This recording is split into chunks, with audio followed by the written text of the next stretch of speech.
Então, as técnicas, elas são de composição química, análise química, elas são divididas em duas categorias. Tem as técnicas dos métodos clássicos, tradicionais, principalmente quem vem da química, vamos falar sobre gravimetria, voltmetria, trigonometria. Então, antigamente, a composição química do material, eles eram feitos por métodos instrumentados, métodos clássicos, tradicionais de análise química. Hoje, com a evolução tecnológica, a análise química basicamente é feita por análises instrumentais. Essas análises, os principais equipamentos de análise para obtenção da análise química são essas técnicas: a espectroscopia de dissolução atômica, ou seja, de acordo com a dissolução atômica do elemento, ela vai dar uma resposta diferente do material. A fluorescência de raio-x, espectroscopia de infravermelho, muito utilizado para, principalmente, compostos de carbono, quando se trabalha com material orgânico, um material orgânico, composição de material orgânico, espectroscopia de massa. Dessas técnicas, sem dúvida, a mais utilizada, e principalmente para pós-cerâmicos, é a fluorescência de raio-x.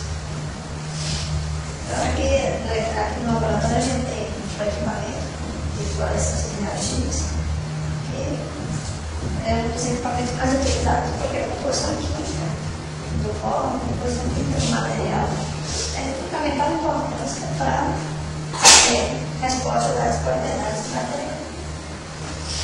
Então, essa fluorescência aqui é a mais utilizada, a fluorescência de raio-x. E o tipo de resposta que é dada desse material é o que a gente vai ver aqui na sequência.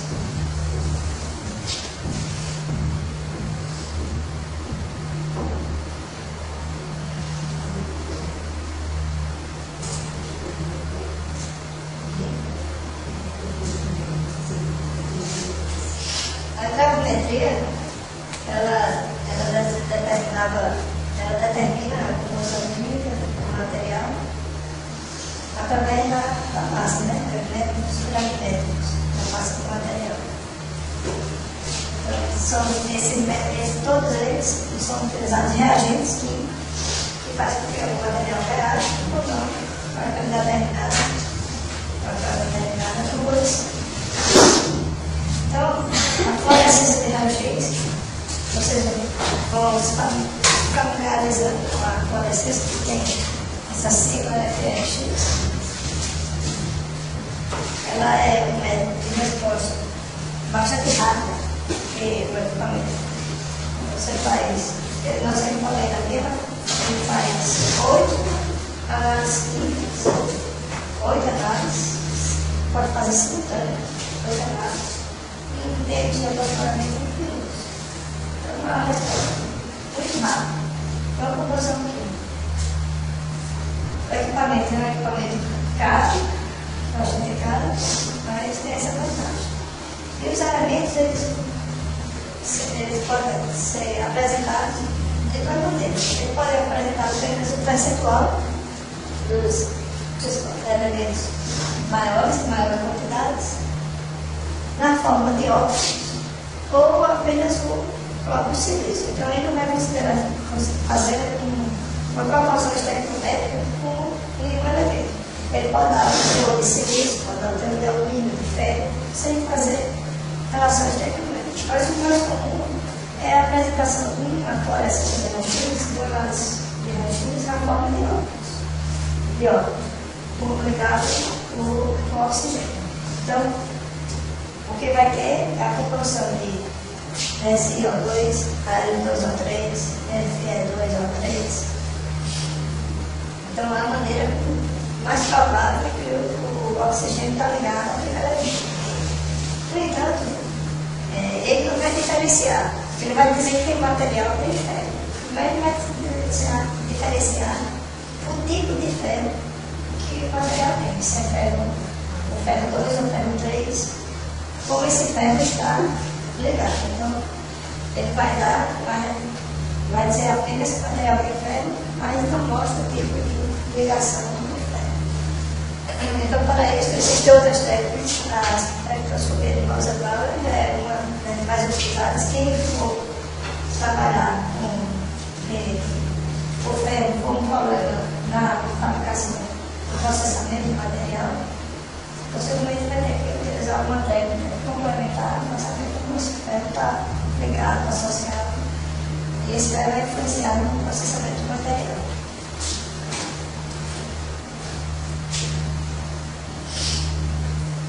Outra questão também que não é feita na fluorescência de raio-x, e é importante, é a perda ao fogo. A perda ao fogo é uma análise gravimétrica associada à fluorescência de raio-x. Então, a perda ao fogo do material quase sempre vem na composição química do material, quando aquele material está em relação ao fogo. Todo mundo tem ideia do que é perda ao fogo? Não, material não assim. Então, o perda ao fogo é quando você aquece o material a uma temperatura determinada. Normalmente a perda ao fogo é feita a 900 a 1000 graus. Então, o material, quanto ele vai perder de massa? Você colocou o material no fogo, o fogo, no fogo assim, um bocadinho, um recipiente, leva o fogo a 10 graus. Calcinar. Principalmente a calcinação. É a liberação de carbonatos, de gases, de CO2, de material orgânico, é o que vai sair do material. Então, quanto maior for a perda ao fogo, maior vai ser a quantidade de material orgânico, maior vai ter a quantidade de oxidas que saíram da mistura do material. Então, essa perda ao fogo normalmente está associada com a composição química do material. Então, muitas vezes, se faz a perda ao fogo do material, do todo o pó, depois se faz a análise química do material. E outras não, você faz a análise química sem ter a perda ao fogo.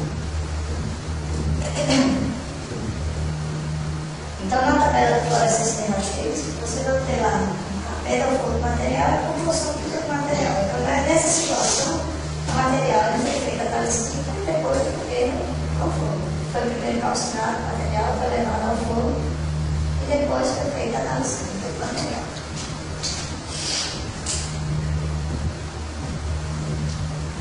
Então, a perda ao fogo representada em percentual de massa perdida, a hora que esse vapor a 950 mil graus, isso aí depende da sistemática que é utilizada.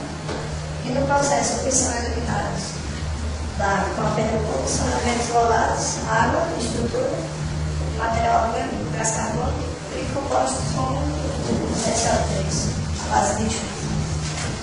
Então, por isso, é eliminado o material, depois se realiza a fluorescência de raio-x. Só para a gente ter uma ideia,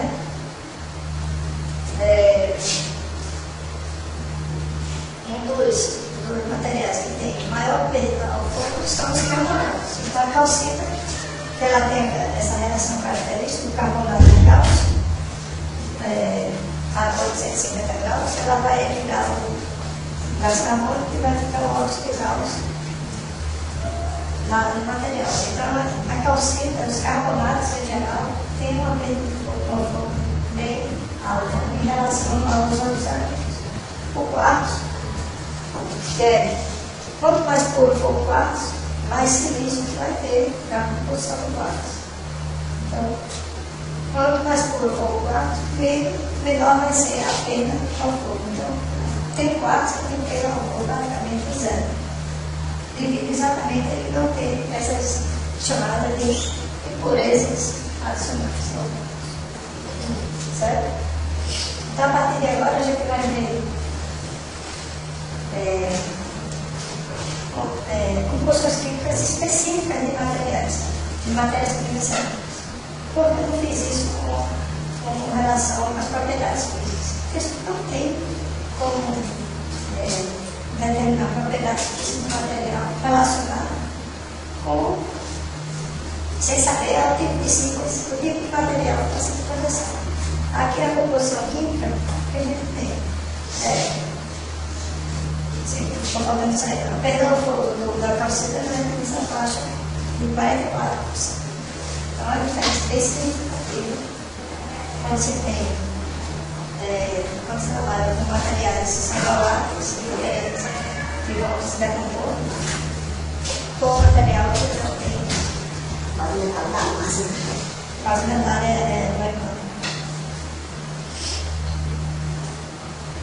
então, pessoal, na composição química, quando se trabalha com muita base de material, ciência de material, fiz ali o exemplo do carneiro de silício. Então, na maioria das vezes, o fabricante ele já fornece a composição química do material. Ele diz que o material ele tem 98% de pureza. Quer dizer isso? Ou 99%. Aqui são dois fabricantes, o nacional e o importado. Então, essa informação já vem lá, quando você compra, só que tem um pó para processar o material, ele já diz a composição química do material. Eu quero carbono de silício, esse carbono de silício. Ele tem 99% de carbono de silício nessa fase. A fase alfa foi a fase desejada. No entanto, quando trabalha com matérias-primas naturais, a história é muito completa.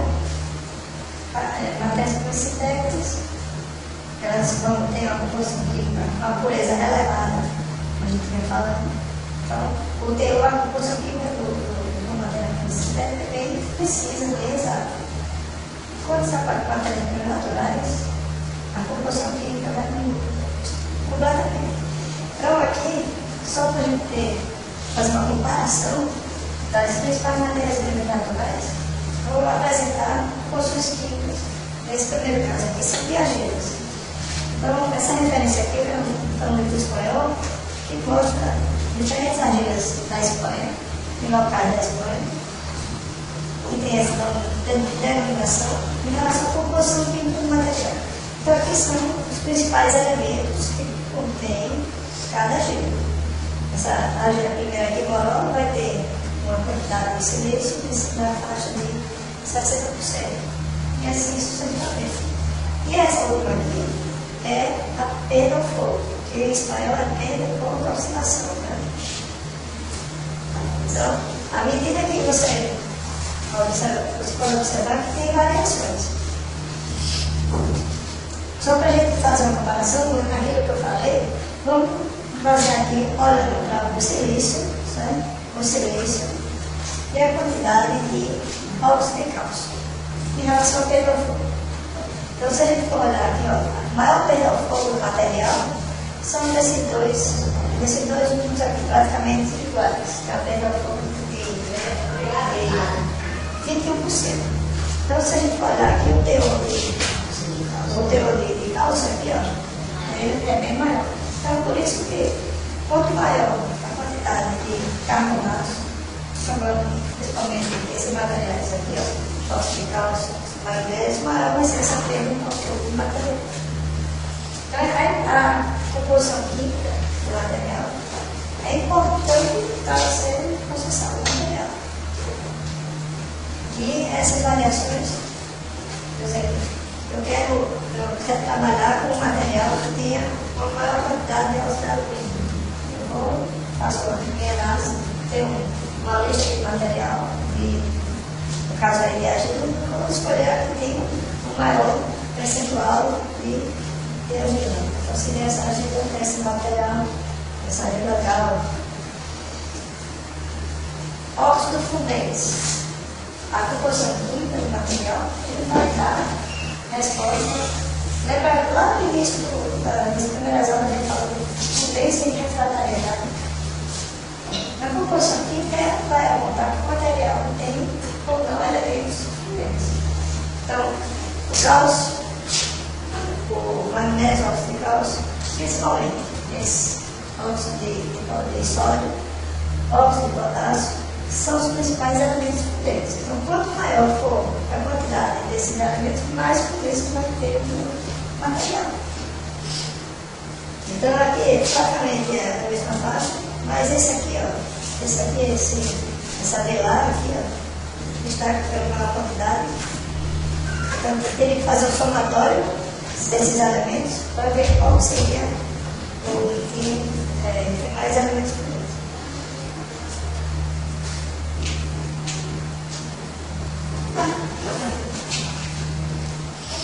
Quando a gente fala de Cauim, a gente quer falar que Cauim é uma matéria natural bastante importante no direito financeiro. Vocês podem observar aqui que a Cauim tem procedência do Reino Unido, são 3 amostras e uma procedência francesa. Então, todos eles têm uma quantidade alta de falsos cartões. Vou contar aqui as ajudas. Então, vocês vão ver que a gente não trabalha na faixa de 14% a 20%, 23%. Quando passa para um Cauim, essa quantidade alta de alumínio já é bem menor. Então, na composição química, dá para saber se o Cauim ele vai ter uma quantidade alta de alumínio, então não interessa de alumínio, que é os de alumínio ou não. Certo? Outra característica do Cauim que não é desejada é ter pedra. Lembra que a gente falou de brancura do Cauim? Então, na composição química, a gente tem o percentual de óxido de ferro. Se tem abaixo de 3%, ele vai ter a coloração clara, branca ou clara. Se ele tem abaixo de 3%, ele vai ter o tom avermelhado. Então, o Cauim, a composição química do Cauim, o óxido de ferro vai ser apenas essa qualidade do Cauim.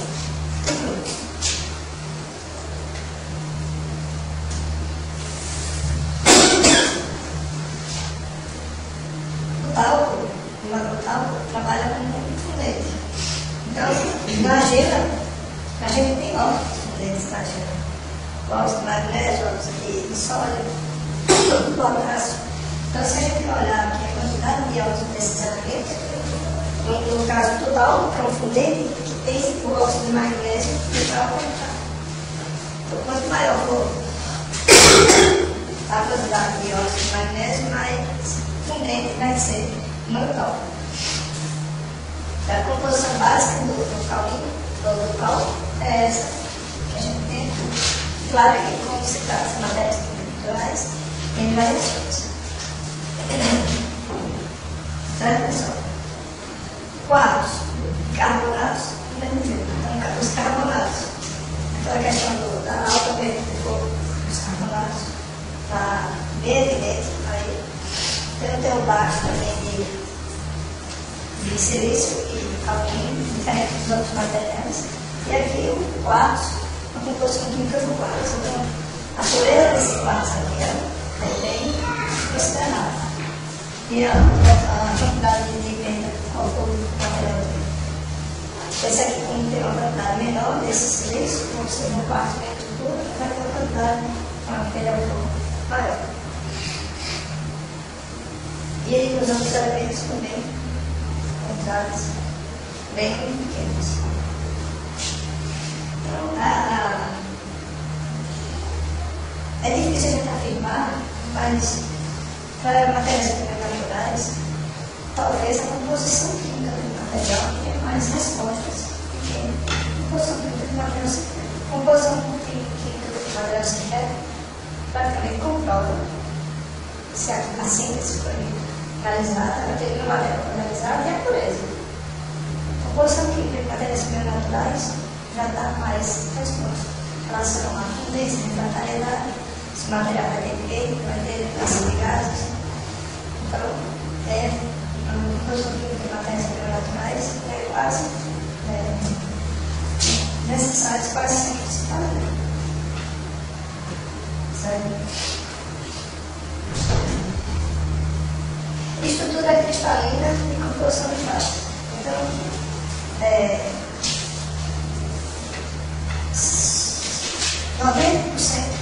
99% para analisar a estrutura cristalina do material é utilizar a técnica de tração de raio-x. Então, acho que você já ouviu falar de tração de raio-x. Ele vai dizer se o material cristalino é famoso, vai dizer as fases que estão presentes naquele material.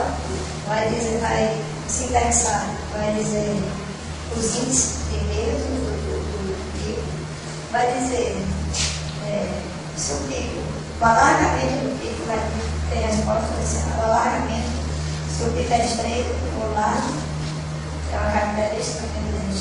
Ou seja, a quantidade de informações são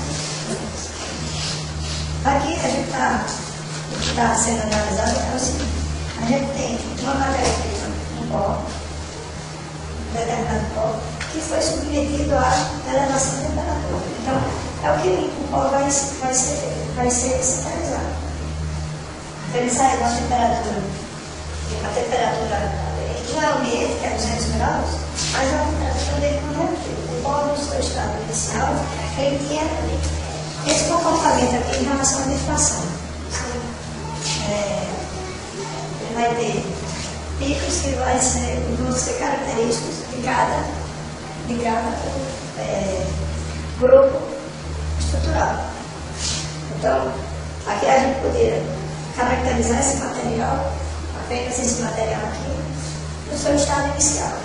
Então, um exemplo que é feito com a evolução de temperatura, como esse material, como essas fases, elas vão mudar quando se aquece o material. Então, se vocês observarem aqui, passa de 200 para 300, tem essa linha aqui que quer dizer que o material não tem nenhuma fase de estado. O material passou por um estado novo. Então, até 700 graus, ele continua nesse estado comum. Então, essa curva, esse gráfico aí, é bastante característico de materiais que tem uma caulinita, que tem caulina, por exemplo, material que até essa parte de temperatura ele não tem estabilidade. Depois, aos 800 graus, já começa a aparecer outras fases que não são mais as fases iniciais do material. Então, e lá no final, o material a 1000 graus, ele já tem seus picos definidos, característicos daquela sintetização que foi feita. Então, eu posso caracterizar minha fase em relação à unidade inicial, ou polo inicial, e o polo, o material lá no final, a transformação de fase que ocorreu e os intervalos dessa transformação. Então, a técnica de estrutura cristalina é importante, tanto no polo quanto no produto final e durante o processamento. Então, não adianta, por exemplo, eu processar esse mesmo material, que eu tinha uma estrutura definida, estrutura cristalina inicial do material, e utilizar uma temperatura de 700 se eu não quero que o material tenha característica nova do material, eu quero que o material cristalino com propriedades adequadas. Então, eu tenho que utilizar um material acima de 900 graus, que ele vai definir as fases desse material. Então, do mesmo jeito, você vai passar, do mesmo jeito que para a composição química, a diferença de raio-x para materiais sintéticos e materiais naturais são bem diferentes. Matérias sintéticas e em cada fase você fala da X e comprova aquelas fases que estão batendo, estão coincidindo com o seu polo que você desejou obter. Nas matérias naturais, que a gente tem normalmente é isso aqui. Então, não é também nada fácil caracterizar quando eu faço X matérias-primas naturais. Então, aqui são dois exemplos que coloquei apenas para vocês dizerem como é que funciona. A gente tem a curva de inflação, que é característica de cada fase, que vai ter um comportamento, esse comportamento. Então, o que eu tenho que fazer? Cada pico desse tem que ser indexado. Antigamente, quando você tinha equipamentos com softwares que tem uma base de dados, que dá uma resposta bem bastante rápida, praticamente indica, faz uma seleção de cargas que pode ser aquele material. Esse processo aí era feito manualmente. Então, olhava esse material, saía puxando as cargas, até você conseguir indexar. Então, a tarefa também é bastante complicada. Ainda hoje, nesse tipo de indexação de matérias naturais, tem que ter muito cuidado, porque muitas vezes pode ter picos que são picos secundários e sobrepostos. Aqui tem um exemplo de um pico sobreposto. Esse postinho que forma aqui, ó, aqui possivelmente tem, aqui já tem esse capim quartzo, aqui uma argila, né? Então, esse pico aqui da caulinita, essa inicial aqui é da montmorillonita, esse repente aqui tem um pico aqui. Então, se esse pico aqui, que é quartzo, né? O quartzo é esse, eu acho que tem outra fase. Essa outra fase aqui que eu não sei qual é, se ela tivesse um pouco para cá, ela ia sobrepor. Essa está muito monocultura. Então, é bastante complicado quando se trabalha com matérias primas naturais. Agora, existe uma técnica onde se quer fazer análise de aplicação de raio-x de agentes minerais, que é fazer análise só dos agentes minerais. Por exemplo, eu tenho uma argila, eu quero saber se ela tem caulinita, montmorillonita, aqueles grupos principais que a gente viu. Então, eu faço o que eu vou fazer. Eu vou eliminar a parte de materiais acessórios do material. Então, a gente lembra da formulazinha que tem argila, minerais argilosos, argila minerais e acessórios.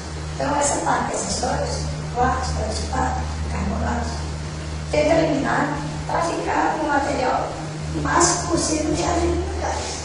Então, como essas partículas da mineração têm diferentes tamanhos, a gente pode fazer uma segmentação, um ensaio de segmentação, se fosse fazer análise de segmentação, você coloca o material na suspensão, com deformante, espera ela decantar, e eu vou pegar a parte sobremadante do material. Porque essa parte sobremadante do material vai ter uma concentração de partículas tamanho menor do que a parte de baixo da suspensão. Então, quando eu tiro aquela minha parte superior da amostra, eu vou ter uma quantidade maior de agentes minerais. E ele nesse problema aqui, e tem principalmente esse aqui, que está sempre presente em grande quantidade, o quartzo, que pode sobrepor muitos dos peixes. Então, tirando a parte suspensa do material, aí no caso eu vou fazer, claro que eu tenho que secar, porque o equipamento ele só faz no pó. A tecnologia do pó de fazer raio-x. Eu vou colocar meu material para secar, ele vai, com certeza, vai sair material aglomerado, aí eu vou ter que desmacerar fisicamente o material, se necessário fazer alguma coisa, nem sempre é necessário. Depois de seco, eu vou colocar na lâmina de análise e levar para o equipamento. Então, aí eu consigo tirar muito material que pode interferir na análise dos agentes minerais. Se eu não quero analisar agentes minerais, eu tenho que pegar a parte de baixo da suspensão e fazer análise do mesmo jeito. Outra questão que é bastante comum na difração de raio-x, para a análise de face, é fazer deslocamento do pico. Se eu fizer um tratamento do material, colocar um reagente, vamos pensar em agentes minerais. Certos agentes minerais, eles vão reagir com um determinado composto. Então, eu adiciono o material e se ele deslocar o pico, eu tenho como saber se aquele material é aquele que estava sendo indexado. Então, o deslocamento de pico é um meio, uma técnica que é usada também para facilitar a caracterização do material. Então, a gente pode usar sedimentação, que é as técnicas que podem facilitar a identificação de picos. Sedimentação, deslocamento por reações químicas, que é o corrente material, que é o deslocamento